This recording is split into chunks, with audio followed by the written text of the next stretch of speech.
Vous avez désiré de mon frère bien-aimé qu'il vous fasse connaître ce que vous devez faire à cause de vos afflictions. Et il vous a exhorté à la foi et à la patience. Et nous avons vu que la grande question que vous avez à l'esprit est de savoir si la parole est dans le Fils de Dieu ou s'il n'y aura pas de Christ. Je vais vous témoigner par moi-même que ces choses sont vraies.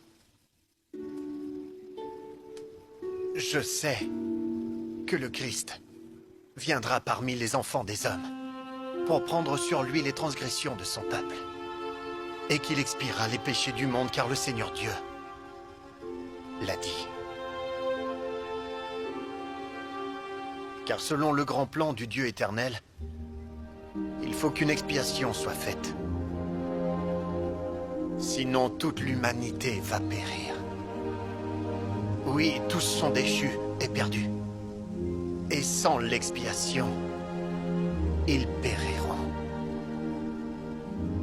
Et il est nécessaire qu'il y ait un grand et dernier sacrifice. Pas un sacrifice d'homme, ni d'animal. Ce ne sera pas un sacrifice humain, mais ce doit être un sacrifice infini et éternel. C'est là toute la signification de la loi, tout jusqu'au moindre détail annonçant ce grand et dernier sacrifice. Et ce grand et dernier sacrifice, oui, ce sacrifice infini et éternel, sera le Fils de Dieu.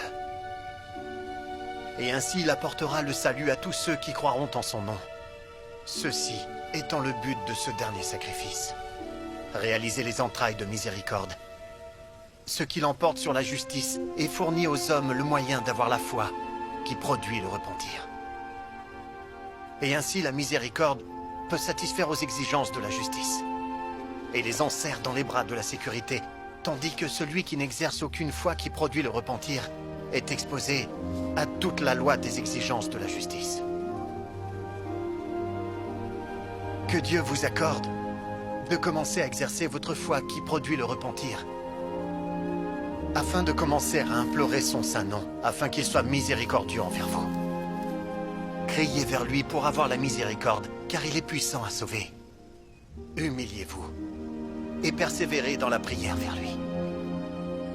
Tournez continuellement votre cœur vers lui dans la prière, pour votre bien-être et aussi pour le bien-être de ceux qui sont autour de vous.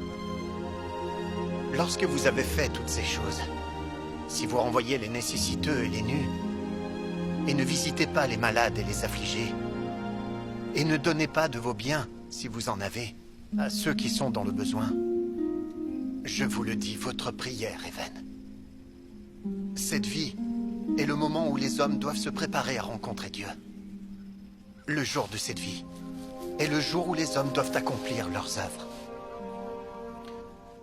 Je vous supplie donc de ne pas différer le jour de votre repentir jusqu'à la fin. Vous ne pouvez pas dire, lorsque vous êtes amené à cette crise affreuse, « Je vais me repentir, je vais retourner à mon Dieu ». Non, vous ne pouvez pas le dire.